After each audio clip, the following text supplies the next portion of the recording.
حضرت حلیمہ سعدیہ رضی اللہ عنہا فرماتی ہے کہ میں جب مکہ معظمہ میں پہنچی اور حضور صلی اللہ علیہ وآلہ وسلم کے گھر آئی تو میں نے دیکھا کہ جس کمرہ میں حضور صلی اللہ علیہ وآلہ وسلم تشریف فرما تھے وہ کمرہ سارا چمک رہا تھا۔ میں نے حضرت آمنہ رضی اللہ عنہا سے پوچھا، کیا آپ نے اس کمرے میں بہت سے چراغ جلا رکھے ہیں؟ تو حضرت آمنہ رضی اللہ عنہا نے جواب دیا، نہیں، بلکہ یہ ساری روشنی میرے لہتے جگر پیارے بچے کے چہرے کی ہے۔ حلیمہ رضی اللہ عنہا فرماتی ہے، میں اندر گئی، حضور صلی اللہ علیہ وآلہ وسلم کو دیکھا کہ آپ صلی اللہ علیہ وآلہ وسلم سیدھے لیٹے ہوئے سو رہے ہیں اور اپنی مبارک ننھی انگلیاں چوس رہے ہیں۔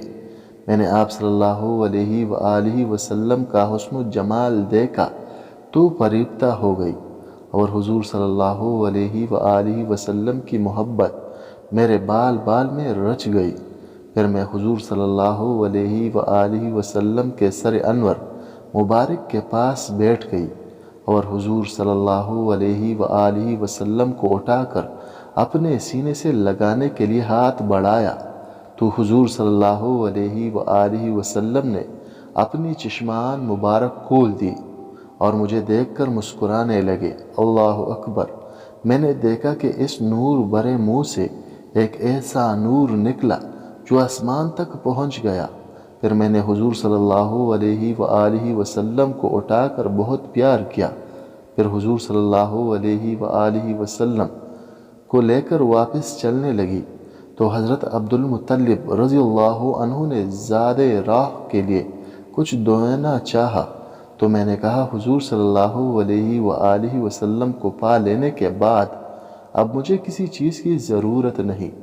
حضرت حلیمہ رضی اللہ عنہا فرماتی ہے، جب میں اس نعمت عظمیٰ کو گود میں لے کر باہر نکلی، مبارکباد کی آوازیں آنے لگی۔ کہا، اے حلیمہ رضی اللہ عنہا، رضاعت محمد صلی اللہ علیہ وآلہ وسلم کی تجھے مبارک ہو۔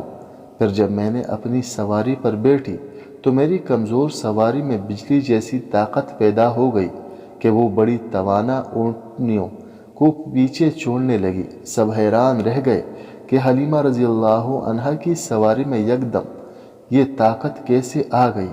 تو سواری خود بولی، میرے پشت پر اولین و آخرین کے سردار محمد صلی اللہ علیہ وآلہ وسلم سوار ہے۔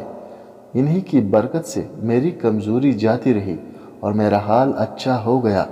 نیکی کی بات کو پھیلانا بھی صدقہ جاریہ ہے۔ اللہ پاک ہم سب کا حامی و ناصر ہو، آمین۔